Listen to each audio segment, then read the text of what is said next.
George Washington. The name conjures images of a stoic figure crossing the Delaware River, leading a fledgling nation to victory, and presiding over the birth of the United States. But to truly understand George Washington, we must look beyond the portraits and statues and delve into the man behind the myth. George Washington was born into a family of modest means, though his father, Augustine Washington, was a respected planter and a county justice of the peace. Young George's early life was shaped by the rural Virginian landscape, where he learned the values of hard work and perseverance. Tragedy struck when George was just 11 years old, with the death of his father. This loss thrust him into the role of family provider at a young age. Determined to carve out his own path, Washington trained as a surveyor. By the age of 17, he was appointed the official surveyor of Culpeper County, Virginia.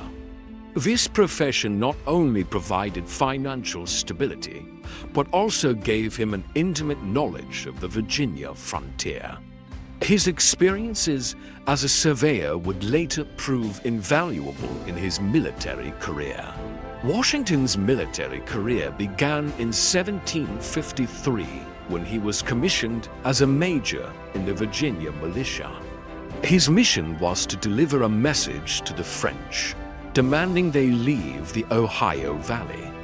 This journey marked the beginning of Washington's involvement in the French and Indian War, a conflict that would hone his leadership skills and introduce him to the complexities of military command. In 1754, Washington led a small force to build Fort Necessity. However, he soon found himself outnumbered and outmaneuvered by the French. The ensuing battle ended in Washington's surrender, a humbling experience that taught him valuable lessons about warfare and leadership. Despite this setback, his bravery and determination did not go unnoticed. After the war, Washington married Martha Custis, a wealthy widow, in 1759. This union brought him financial stability and social standing.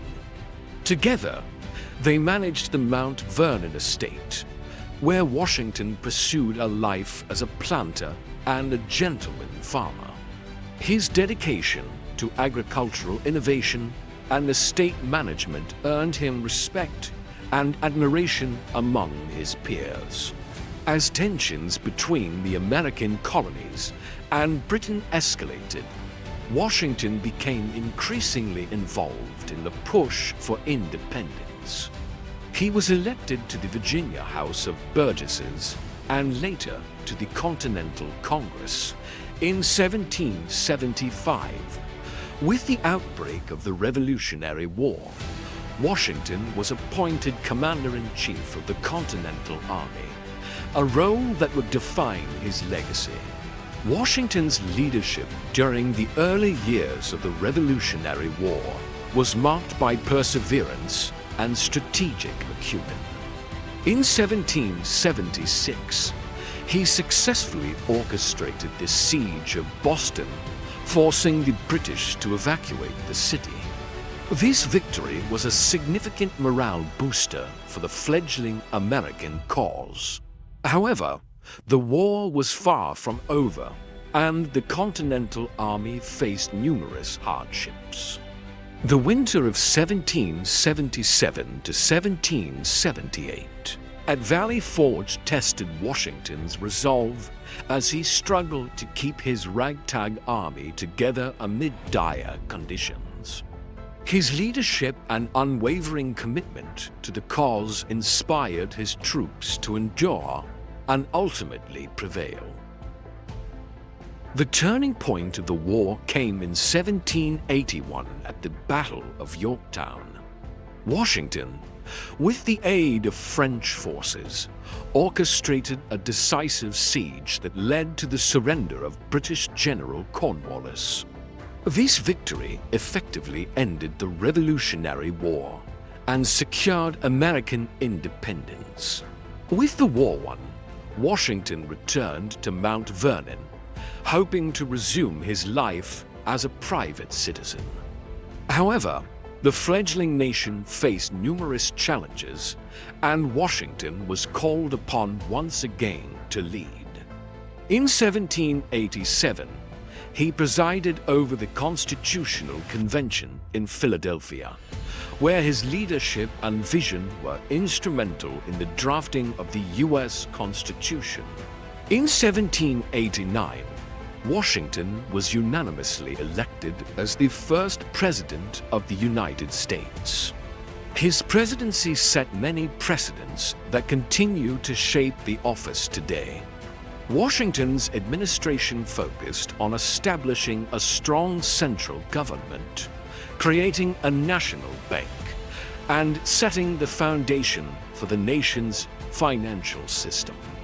During his presidency, Washington established the first cabinet, appointing leaders like Thomas Jefferson and Alexander Hamilton to key positions. He faced numerous challenges, including the Whiskey Rebellion in 1794, where he demonstrated the federal government's authority by personally leading troops to quell the uprising. His leadership during this period reinforced the stability and sovereignty of the new nation. In 1796, after 2 terms in office, Washington chose not to seek a 3rd term, setting a precedent for future presidents. His farewell address, published in newspapers across the country, offered sage advice on national unity, the dangers of political parties, and the importance of neutrality in foreign affairs. Washington's address remains a guiding document in American political discourse. Returning to Mount Vernon, Washington hoped to enjoy a peaceful retirement. He focused on managing his estate and engaging in scientific agriculture. However, his health began to decline, and on December 14, 1799, George Washington passed away at the age of 67. His death was mourned nationwide, and he was eulogized as a paragon of virtue and leadership.